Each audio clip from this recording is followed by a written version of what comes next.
Hi, this is the Zipper Lady from thezipperlady.com, and I would like to show you how to put a auto lock head on zipper yardage for your baby jammies.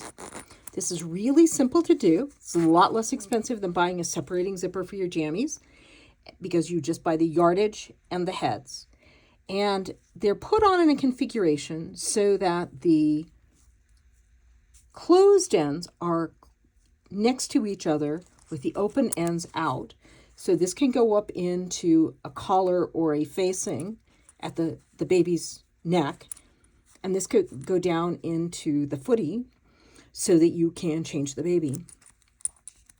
And then this closes up and down. And you want to look at your heads. The rounded side is always the open side of a zipper, and the closed is always the flat side.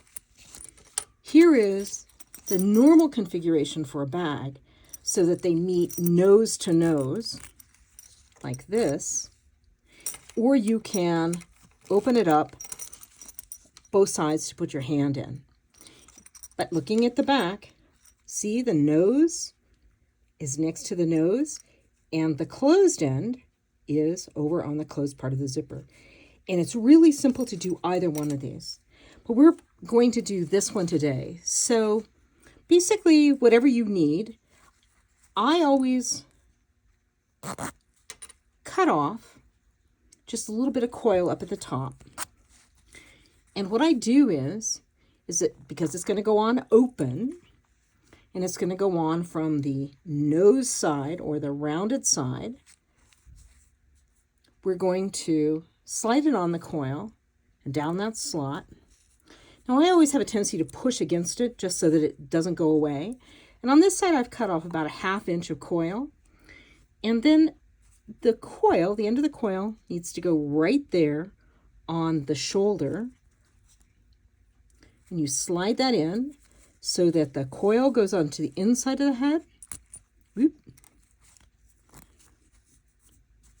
Coil goes onto the inside of the head, and the tape goes up that slot.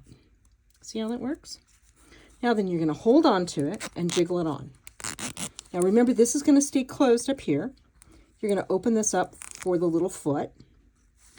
Then you're going to come back up, and again, think about your head. It's going to be closed on this end and open on this. So we're going to put on the closed side first. And you're going to slide it over the coil, and it has to go out the top of your head. And then I normally squeeze the coil together and push the head down as far as I can get it. And then if you pull it apart, did you hear that little click? That means your zipper head will open. Now then you're ready for the neck up here or your facing, and to sew this into your foot. How simple was that? Now, if you know how to do the head-to-head configuration, now you're open on this end, right? And you've got the points going on first. So see how that's the exact opposite of what we just did? But if you're good at this, the other one's simple. And then you jiggle it on. And of course, I didn't get them on quite even, so all you do is back it up and play with it a little bit. Anyway, that's it for this morning. I hope that helps. Today is the adventure. Go out and have fun. Just remember that I have 101 colors in number 3 and number 5 standard coil. Also, I have auto lock and non-locking heads. And I hope today is a fun day for you. Go out and do something good for the world. Bye-bye for now.